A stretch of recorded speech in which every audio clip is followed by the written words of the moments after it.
నమస్తే, welcome to TV9 exclusive. నేను దీప్తి వాజ్పేయి. ఈ ప్రపంచం కావాలనే మర్చిపోయిన ఒక విషయాన్ని చెప్పుకుందాం. 537వ సంవత్సరంలో 537వ సంవత్సరంలో రోమ్పై దాడి చేసి అక్కడి నీటిపారుదల వ్యవస్థల్ని నాశనం చేశారు. ఆ తర్వాత వాళ్ళకి ఆ వ్యవస్థని ఎలా నిర్మించాలో అర్థం కాలేదు. తాగడానికి కాసిన్ని నీళ్లు తెచ్చుకోవడాన్ని మహా కష్టంగా భావించారు. ఇక స్నానం సంగతి దేవుడెరుగు. దీన్ని సరిచేయాల్సిన పాలకులు అసలు స్నానాన్ని నిషేధిస్తే పోలా అని ఆలోచించారు. స్నానం మహాపాపం అనడం మొదలుపెట్టారు. స్నానం ఆరోగ్యానికి హానికరమని ప్రచారం చేశారు. వైద్యపరంగా స్నానం ఎంత హానికరమో చెబుతూ ఏకంగా పుస్తకాలే రాశారు. రోమన్లలో మొదలైన ఈ వింత ఆచారం యూరప్ మొత్తానికి పాకింది. ప్రజల నుంచి రాజులు రాణుల వరకు స్నానం చేస్తే ఒట్టు. జీవితంలో ఒక్కసారి కూడా స్నానం చేయని ఇంగ్లాండ్ రాజు ఉన్నాడు మన చరిత్రలో, తెలుసా? 19వ శతాబ్దం వరకు ఇదే సిచ్యువేషన్. మరి మన దగ్గర యుగాలుగా స్నానం చేసిన తర్వాతే శుచి అయితే తప్ప మంచినీళ్ళైనా తాగని సంస్కృతి మనది. అందులో కూడా నదీ స్నానం సర్వపాపహరణం అని మన విశ్వాసం. ఒక్క స్నానంతో పుణ్యం దక్కుతుంది అనే నమ్మకం. ఇక పుష్కరాల సమయంలో అయితే అది ఒక పెద్ద సంగమమే. అందుకే మన దగ్గర జరిగే కుంభమేళాలు, మహాకుంభమేళాలను చూడ్డానికి విదేశీయులు పోటెత్తుతారు. వాళ్ళకదొక వింత, అదొక అద్భుతం. మన సంస్కృతి సంప్రదాయాన్ని, అందులోని పరమార్థాన్ని చూసి దేశంపై దండెత్తి మనల్ని పాలించిన విదేశీ పాలకులు సైతం తల వంచారు. మొఘల్స్ వచ్చినా, బ్రిటిషర్స్ పాలించిన కుంభమేళా వంటి ఆధ్యాత్మిక సంగమాన్ని ఆపలేకపోయారు. ఇంతకీ కుంభమేళా ఎందుకంత పరమ పవిత్రమైంది? అందరికీ తెలిసిందే అయినా మరోసారి చెప్పుకుందాం. మొఘలులు, ఆంగ్లేయుల కాలంలో కూడా ఆగకుండా ఈ కుంభమేళా ఎలా సాగిందో ఒకసారి గుర్తు చేసుకుందాం ఇవాల్టి ఎక్స్క్లూజివ్లో.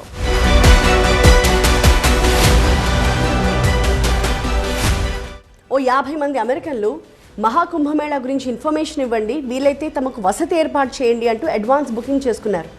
బ్రిటన్ సహా యూరోపియన్ కంట్రీస్లోని పలు దేశాలకు చెందిన సుమారు 100 మంది మహాకుంభమేళాపై వివరాలు అడిగి తెలుసుకున్నారు. అమెరికా నుంచి 50 మంది, యూరప్ నుంచి ఒక 100 మంది అంటే నెంబర్ చాలా తక్కువగా ఉంది కదా, దీన్నే అంత గొప్పగా చెప్పడం ఎందుకు అనే డౌట్ రావచ్చు మీకు. మహాకుంభమేళా కోసం ఈ ఎంక్వైరీ వాళ్ళు ఎప్పుడు చేశారో తెలుసా? 2023 ఏప్రిల్లో, అంటే మరికొన్ని గంటల్లో ప్రారంభమయ్యే మహాకుంభమేళా కోసం ఏడాదిన్నర ముందే అడిగి తెలుసుకుని అడ్వాన్స్ బుకింగ్స్ చేసుకున్నారు. అది మహాకుంభమేళా గొప్పదనం. 2019లో జరిగిన కుంభమేళాకి 10,30,000 మంది ఫారినర్స్ వచ్చారు. లారెన్ పావెల్ జాబ్స్ అంటే చాలామందికి తెలియకపోవచ్చు, కానీ Apple company co-founder Steve jobs భార్య అంటే చాలామంది గుర్తుపడతారు. ఆమె మహాకుంభమేళాలో భాగంగా ప్రయాగ్రాజ్లో పుణ్యస్నానం చేయడానికి వస్తున్నారు.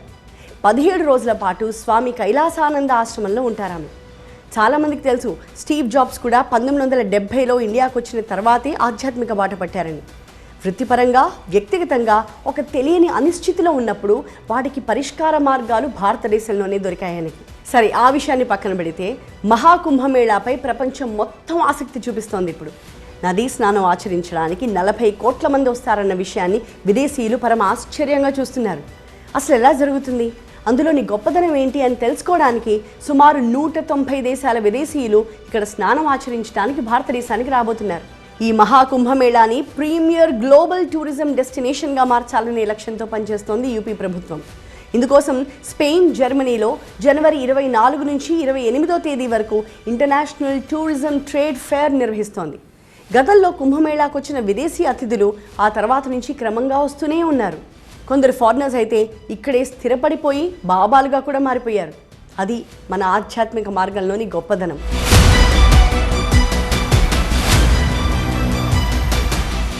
కుంభమేళా ఎప్పుడు మొదలైంది? మన ఆధ్యాత్మిక ప్రయాణంలో ఈ కుంభమేళా క్షీరసాగర మథనం తర్వాత నుంచి మొదలైంది.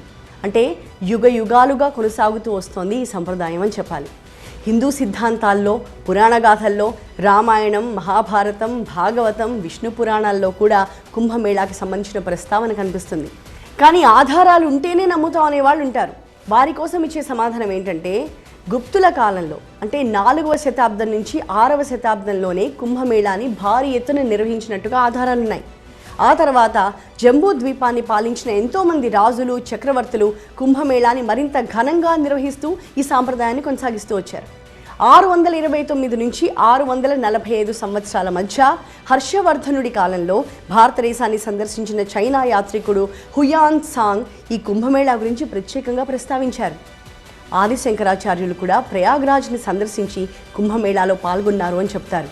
1514వ సంవత్సరంలో బెంగాల్కి చెందిన చైతన్య మహాప్రభు తులసి రామాయణాన్ని రాసిన సంత్ తులసీదాస్ కుంభమేళా పుణ్యస్నానాన్ని ఆచరించినట్టుగా చరిత్ర చెప్తోంది. మొఘల్స్ కూడా కుంభమేళాని స్వాగతించారు. చరిత్రకారుల ప్రకారం మొఘల్స్ కాలంలో అంటే 1665లో కుంభమేళా ప్రస్తావన కనిపించింది. అక్బర్ కాలంలో మహాకుంభమేళా కోసం ప్రత్యేకంగా నిధులు ఇచ్చి వచ్చే యాత్రికుల కోసం తగిన ఏర్పాట్లు కూడా చేశారని చరిత్ర చెప్తోంది. 18వ శతాబ్దం చివరిలో ఖులాసత్ ఉత్ తవారిక్, చాహర్ గుల్షన్ వంటి గ్రంథాల్లో కూడా ఈ కుంభమేళా గురించి రాశారు. జహంగీర్, షాజహాన్ కూడా కుంభమేళాని జరిపించారని చరిత్ర చెప్తోంది. బ్రిటిష్ పాలనలో కొన్నేళ్ల పాటు కుంభమేళా దిగ్విజయంగా సాగింది. Centre for cultural resources and training ప్రకారం 1918లో జరిగిన మహాకుంభమేళాలో మహాత్మా గాంధీ పాల్గొన్నారు. కాకపోతే భారతీయులు ఈ కుంభమేళాని ఆధ్యాత్మికత కోసమే కాకుండా స్వాతంత్ర్య పోరాటానికి ఒక వేదికగా ఉపయోగించుకున్నారు. ఒకే చోట లక్షల మంది సంగమించే ప్రదేశం కావడంతో ఆ ప్రదేశంలో స్వాతంత్రోద్యమ కాంక్షని రగిల్చే ప్రసంగాలు చేసేవారు. దేశభక్తిని నరాన నూరిపోయడానికి, భారతీయులను స్వాతంత్ర సమరంలో పాల్గొనేలా చేయడానికి కుంభమేళా ఒక వేదికగా నిలిచింది. దీన్ని పసిగట్టిన బ్రిటిషర్స్ కుంభమేళాను అడ్డుకున్నారు. ప్రజలంతా ఏకతాటిపైకి రావడాన్ని సహించలేని ఆంగ్లేయులు కుంభమేళా జరగకుండా శతవిధాలా ప్రయత్నించారు. అయినా సరే పుణ్యస్నానాలకు వాళ్ళు వస్తూ ఉండడంతో అధిక పన్నులు విధించి అణిచివేసే ప్రయత్నం చేశారు.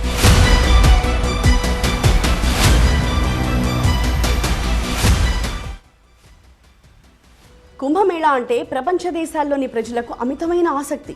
మహాకుంభమేళా గురించి విని నదీ సంగమంలో కోట్ల మంది భక్తులు పుణ్యస్నానాలు ఆచరిస్తారని తెలిసి ఆ అద్భుతాన్ని చూసేందుకు ఎగురుకుంటూ వచ్చేవాళ్ళు. కుంభమేళాపై పరిశోధన చేసిన ఫారినర్స్ చంద్రుడిపై నుంచి చూస్తే భూమిపై కనిపించే అతిపెద్ద జనసమూహం కుంభమేళానే అని నిర్ధారించారు. 2001లో జరిగిన కుంభమేళాకి ఏకంగా 6 కోట్ల మంది భక్తులు వచ్చారు. 2019లో జరిగిన కుంభమేళాకి 24 కోట్ల మంది వచ్చారని లెక్కేశారు. ఈసారి ఎంత లేదనుకున్నా కనీసం 40 కోట్ల మంది హాజరవుతారని అంచనా వేస్తున్నారు. ఇందులో కనీసం 20 లక్షల మంది దాకా విదేశీయులే ఉంటారని ఒక రఫ్ ఎస్టిమేషన్. 40 కోట్ల మంది ఒకే చోటకి చేరే సంగమం చిన్నదేం కాదు. ప్రపంచంలో ఇంత పెద్ద కార్యక్రమం మరొకటి లేనేలేదు. ఈ భూమి మీద ఉన్న సగం దేశాల జనాభా కంటే ఎక్కువ మంది ఒకే చోట చేరే ఒక బృహత్తరమైన ఆధ్యాత్మిక సంగమం ఇది. ప్రపంచ జనాభాలోని 13% మంది ప్రజలు ఒకే కార్యక్రమంలో పాల్గొనే అద్భుతమైన సన్నివేశం. కుంభమేళా అంటే మునక వేసి వెళ్ళిపోవడమేనా? స్నానం చేస్తే పుణ్యం వస్తుందన్న నమ్మకంతోనే కోట్ల మంది వస్తున్నారా? కాదు. చరిత్రని పరిశీలిస్తే కుంభమేళా వల్ల జరిగిన ప్రయోజనం ఇంతుందా అని ఆ తర్వాత మీరు ముక్కున వేలేసుకుంటారు. భారతదేశం ఒక సుసంపన్న దేశం. మన దగ్గరున్నంత సంపద ఈ భూమి మీద మరే రాజ్యంలో కూడా లేదు. స్వాతంత్ర్యం సిద్ధించే సమయానికి భారతదేశం ఒక పేద దేశంగా మిగిలిందంటే కారణం సుమారు 600 ఏళ్ల పాటు విదేశీయులు నిరంతరాయంగా కొల్లగొట్టడం వల్లే. అంటే 600 ఏళ్ల పాటు కొల్లగొట్టినా తరిగిపోని సంపద మన దగ్గర ఉందనేగా అర్థం. ఇక విజ్ఞానం విషయంలో అయితే మనల్ని కొట్టేవారే లేరు. నలంద, తక్షశిల ఉండేవని తవ్వకాల్లో బయటపడింది. కానీ అంతకు మించిన వ్యవస్థ ఒకటి ఉంది. వేదం కేవలం కొందరికి మాత్రమే అనే అజ్ఞానం చాలామందికి ఉంటుంది. కానీ వేదానుగుణంగా పరిశోధనలు చేసి అందులోని శాస్త్ర సంబంధ విషయాలను వెలికి తీశారు ఎంతోమంది మహర్షులు. మరి ఆ శాస్త్రాలను ఎక్కడ బోధించేవారు? ఇదిగో ఈ కుంభమేళాల్లోనే. 12 ఏళ్ల పాటు ఋషులు, బ్రహ్మర్షులు, మహర్షులు చేసిన పరిశోధనలను మిగతా మానవ ప్రపంచానికి తెలియజేయడానికి ఈ కుంభమేళాను ఉపయోగించుకున్నారు. దేశ విదేశాల నుంచి లక్షల మంది ఒకేసారి ఒకే చోట కలుసుకునే సందర్భం కావడంతో తాము కనుగొన్న శాస్త్ర సాంకేతికతను 10 మందికి పంచుకోవడానికి కుంభమేళాని సద్వినియోగం చేసుకున్నారు ఆనాడు. పరిశోధిస్తే కుంభమేళా చరిత్రలో సాధువులు, సన్యాసులు కలిసి సమ్మేళనాలు నిర్వహించారన్న దానికి ఆధారాలు కూడా దొరుకుతాయి. ఆ సమ్మేళనాల్లో ప్రపంచ పరిణామాలపైన, వాతావరణ మార్పులపైన కూడా తీర్మానాలు చేసేవారు. వాటి ద్వారా ప్రపంచంలోని ప్రజలందరికీ మార్గదర్శనం చేస్తూ ఉండేవారు. సకల శాస్త్రాలకు వేదిక మన జంబూద్వీపం. ఖగోళ శాస్త్రం, జ్యోతిష్య శాస్త్రం, ఆర్థిక శాస్త్రం, సామాజిక శాస్త్రం ఇలాంటి సబ్జెక్ట్స్పై మన దగ్గర మాత్రమే పరిశోధనలు జరిగాయి. ఇవే కాక ఆధ్యాత్మికత, సంప్రదాయాలు, ఆచారాలు, సంస్కృతి, విజ్ఞానం పైన కూడా పండితుల మధ్య చర్చలు జరిగేవి. ఋషులు, మునులు, సన్యాసులు కొన్ని సంవత్సరాలుగా సాధించిన తమ జ్ఞానాన్ని, కొత్త కొత్త విషయాలను దేశం నలుమూలల నుంచి వచ్చే ప్రజలకు బోధించడానికి ఈ కుంభమేళాను ఉపయోగించుకున్నారు. కొన్ని వేల సంవత్సరాలుగా ఇలాంటి సత్సంగాలు జరుగుతూనే ఉండేవి. కుంభమేళాలు 644వ సంవత్సరంలో రాజా శ్రీహర్షుడు పాలించే కాలంలో సంత్ సమ్మేళనం తర్వాత విదేశీ దండయాత్రలు జరిగాయని చెప్పడానికి చారిత్రక ఆధారాలు కూడా ఉన్నాయి. అప్పటి నుంచి కుంభమేళా అంటే కేవలం పుణ్యస్నానాలు చేయడం మాత్రమే జరుగుతూ వచ్చింది. శాస్త్ర విజ్ఞానాన్ని పంచే కుంభమేళాలను విదేశీయులు అడ్డుకున్నారు. సాధువులు, సన్యాసులు, స్వామీజీల సమావేశాలను, వాళ్ళ తీర్మానాలను, ప్రబోధాలను ఆపించేశారు. మళ్ళీ 1966వ సంవత్సరం నుంచి కుంభమేళాలో సమ్మేళనాలు జరగడం మొదలయ్యాయి.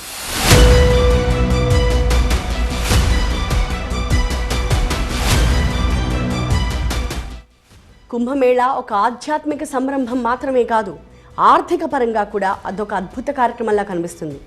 స్నానాలు చేస్తే ఏమొస్తుంది అనే వితండవాదానికి కొన్నిసార్లు ఆర్థిక అంశాలతోనే సమాధానం చెప్పాల్సి ఉంటుంది. ఆ పరంగా మహాకుంభమేళా ద్వారా ఈసారి ఏకంగా 2 లక్షల కోట్ల రూపాయల వరకు ఆర్థిక వృద్ధి జరుగుతుందని అంచనా వేస్తోంది యూపీ ప్రభుత్వం. 45 రోజుల పాటు జరిగే మహాకుంభమేళాకి ఏకంగా 40 కోట్ల మందికి పైగా భక్తులు వస్తారని అంచనా వేస్తున్నారు. అంటే రోజుకి దాదాపు 1 కోటి మంది అని అర్థం. వీళ్ల రాక కారణంగా జరిగే వ్యాపారం లక్షల కోట్లలోనే ఉంటుంది. ఎందుకంటే 2019లో జరిగిన కుంభమేళా కారణంగా ఒక్క ఉత్తరప్రదేశ్ ఆర్థిక వ్యవస్థలో ఏకంగా 1,20,000 కోట్ల రూపాయల ఎకనామిక్ యాక్టివిటీ జరిగిందని స్వయంగా ముఖ్యమంత్రి యోగి ఆదిత్యనాథే చెప్పారు. ఈ లెక్కన ఈసారి 2 లక్షల కోట్ల రూపాయల ఆదాయం వస్తుందని అంచనా వేస్తున్నారు. ఇంత చెప్పుకున్న తర్వాత కుంభమేళా ప్రత్యేకత గురించి, దాని వెనుకున్న కథ గురించి చెప్పుకోకపోతే ఏదో వెళ్తున్నట్టుగానే అనిపిస్తుంది కదా. అందరికీ తెలిసిందే అయినప్పటికీ ఈ తరం వారి కోసం మరోసారి ఆ కథని గుర్తు చేసుకుందాం. జనవరి 13 నుంచి ఫిబ్రవరి 26వ తేదీ వరకు, అంటే మహాశివరాత్రి వరకు మొత్తం 45 రోజుల పాటు మహాకుంభమేళాన్ని నిర్వహించడానికి కారణం క్షీరసాగర మథనం తర్వాత జరిగిన ఒక ఘట్టం. హిందూ పురాణాల్లో దీనిపై ఒక ప్రత్యేక కథనం ఉంది. రాక్షసుల చేతుల్లో సర్వం కోల్పోయిన ఇంద్రుడు తిరిగి తన పూర్వ వైభవం కోసం విష్ణువుని ఆశ్రయిస్తాడు. అప్పుడు ఆ శ్రీ మహావిష్ణువు ఇచ్చిన సలహా, పాల సముద్రాన్ని చిలికితే అమృత కలశం వస్తుందని, దాన్ని సేవిస్తే ఇక తిరుగుండదని చెప్తారు. అటు రాక్షసులు కూడా క్షీరసాగర మథనం కోసం పోటీ పడతారు. అలా దేవదానవులు సముద్ర మథనం చేస్తూ ఉండగా అమృత కలశం ఒకటి బయటకు వస్తుంది. అమృతం కోసం దేవతలు, రాక్షసులు 12 పగళ్ళు 12 రాత్రులు శ్రమిస్తారు. మనుషుల కాలమానం ప్రకారం అది 12 సంవత్సరాలతో సమానం. అంత శ్రమిస్తే గానీ అమృతం పుట్టలేదు. ఈ అమృతం కోసం కష్టపడింది ఒక్క దేవతలే కాదు, రాక్షసులు కూడా. అంటే వాళ్ళకు కూడా వాటా ఇవ్వాల్సిందేగా. రాక్షసులు ఆ అమృతాన్ని తాగితే వాళ్ళే అజేయులు అవుతారు కదా అని దేవతలకు ఒక అనుమానం వచ్చింది. దీంతో మళ్ళీ శ్రీ మహావిష్ణువుని ప్రార్థించారు. ఆ అమృతాన్ని దేవతలు, రాక్షసులకు సమానంగా పంచుతాను అంటూ స్వయంగా శ్రీ మహావిష్ణువే మోహిని అవతారం ఎత్తుతారు. ఆ సమయంలో విష్ణువు చేతిలోని అమృత కలశం నుంచి 4 అమృతపు చుక్కలు భూమి మీద పడతాయి. అలా అమృతపు బిందువులు భూమి మీద పడిన ప్రదేశాలే నేటి ప్రయాగ్రాజ్, హరిద్వార్, ఉజ్జయిని, నాసిక్. మరో కథ కూడా ఉంది. సాగర మథనంలో ఉద్భవించిన అమృత కలశాన్ని మోహిని అవతారంలో వచ్చిన విష్ణువు తన వాహనమైన గరుత్మంతుడికిచ్చి భద్రపరచమని చెబుతాడు. గరుత్మంతుడు ఆ కలశాన్ని తీసుకెళుతూ ఉండగా 4 చోట్ల అమృతపు బిందువులు పడతాయట. కుంభం అంటే కుండ లేదా కలశం అని అర్థం. జ్యోతిష శాస్త్రం ప్రకారం కుంభం అనేది ఒక రాశి. మేళా అంటే కలయిక లేదా జాతర అని అర్థం. కుంభరాశిలో నిర్వహించే ఉత్సవం కావడంతో దీన్ని కుంభమేళాగా పిలుస్తారు అని హిందూ ధర్మశాస్త్రాలు చెబుతున్నాయి. అమృతం పడిన చోటు కాబట్టి ఈ ప్రదేశాల్లో స్నానం చేస్తే పాపాలు నశిస్తాయని, జన్మ పునీతమవుతుందని భక్తులు నమ్ముతుంటారు. ఇందుకోసం దేశం నలుమూలల నుంచి భక్తులు, హిమాలయాల్లో తపస్సు చేసుకునే సాధువులు, నాగ సాధువులు, అఘోరీలు తరలి వస్తారు. ఇక్కడ కుంభమేళాల్లో కూడా కొన్ని రకాలున్నాయి. గ్రహాల భ్రమణాలని అనుసరించి ప్రతి 12 ఏళ్లకోసారి కుంభమేళా నిర్వహిస్తారు. అయితే మహాకుంభమేళాని మాత్రం 144 ఏళ్లకు ఒకసారి నిర్వహిస్తారు. ఇది 12 పూర్ణ కుంభమేళాలతో సమానం. దీన్ని కేవలం ప్రయాగ్రాజ్లో మాత్రమే నిర్వహించడం ఒక ఆనవాయితీ. ఇక పూర్ణ కుంభమేళా అని జరుపుతూ ఉంటారు. ఇది ప్రతి 12 ఏళ్లకోసారి వస్తుంది. ఈ పూర్ణ కుంభమేళాని హరిద్వార్, ప్రయాగ్రాజ్, నాసిక్, ఉజ్జయిని పుణ్యక్షేత్రాల్లో నిర్వహిస్తారు. ఇక అర్ధ కుంభమేళా అని కూడా ఉంటుంది. దీన్ని 6 సంవత్సరాలకు ఒకసారి నిర్వహిస్తారు. ఒకసారి హరిద్వార్లో, మరోసారి ప్రయాగ్రాజ్లో వీటిని జరుపుతారు. ఇక మాఘమేళా అని కూడా ఉంటుంది. దీన్ని మాత్రం ప్రతి సంవత్సరం నిర్వహిస్తూ ఉంటారు. దీన్నే మినీ కుంభమేళా అని కూడా అంటూ ఉంటారు. ప్రతి ఏటా మాఘమాసంలో ప్రయాగ్రాజ్లో మాఘమేళా నిర్వహిస్తారు. కుంభమేళా 45 రోజుల పాటు నిర్వహిస్తున్నప్పటికీ పుణ్యస్నానాలు చేయడానికి ప్రత్యేకంగా కొన్ని ముహూర్తాలు కూడా ఉన్నాయి. జనవరి 13న వచ్చే పౌర్ణమి, జనవరి 14న మకర సంక్రాంతి, జనవరి 29న మౌని అమావాస్య, ఫిబ్రవరి 3న వసంత పంచమి, ఫిబ్రవరి 12 మాఘ పూర్ణిమ, ఫిబ్రవరి 26 మహాశివరాత్రి పర్వదినాలు వస్తున్నాయి. ఈ రోజుల్లో కాస్త ఎక్కువ మంది పుణ్యస్నానాలు ఆచరిస్తారు. ఫైనల్గా ప్రాప్తం ఉంటేనే మనకు దక్కుతుంది అంటూ ఉంటారు. మహాకుంభమేళాలో పాల్గొనే అవకాశం దొరకడం కూడా మహాప్రాప్తమే అంటూ ఉంటారు. ఆ అపూర్వ వేడుకని చూసేందుకు, అందులో పాల్గొనేందుకు కోటాను కోట్ల మంది పరితపిస్తూ ఉంటారు. ఇప్పుడు కాకపోతే మళ్ళీ అవకాశం వస్తుందో రాదో అన్న భయం కూడా చాలామందికి ఉంటుంది. అందుకే కుంభమేళాలకు అంతమంది భక్తులు వెళుతూ ఉంటారు. సో 144 ఏళ్లకు ఒకసారి జరిగే ఈ మహాకుంభమేళాకి తప్పనిసరిగా రావాలి అంటూ ఆహ్వానిస్తున్నారు హిందూ బంధువులు. దైవనామస్మరణతో మారుమోగే ఆ మహావేడుకలో మీ అందరికీ కూడా అవకాశం రావాలని కోరుకుంటూ, ఇది ఇవాల్టి TV9 ఎక్స్క్లూజివ్.